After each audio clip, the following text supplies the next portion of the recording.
Sabi ni Guanzon, former Comelec Chairman Guanzon, mga 16 to 18 million daw overvotes na nullified. Opo, 16, actually po 17 million ang overvotes.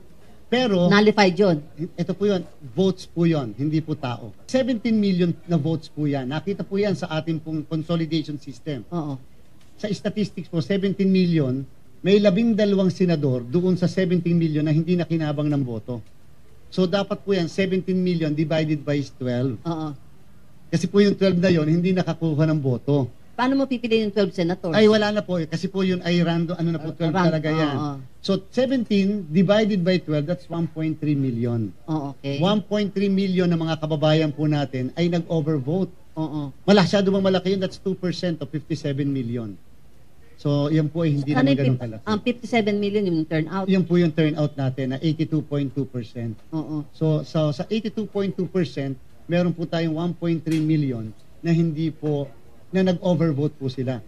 Tingnan nyo po, bakit po hindi naging malaking issue noong 2022? Noong 2022 po, ang ating pong overvoting was almost 900,000 din. Oo. Siyempre, mas malaki po ito ng konti kasi mas madami. Pero Voters. 2022 po, halos 1 million ang nag-overvoting po noon. Pero bakit hindi po kumalat o naging issue? Hindi ko rin po alam. Pero ibig sabihin po, may overvoting sa lahat po ng eleksyon, lagi hindi po natin kayang pigilan.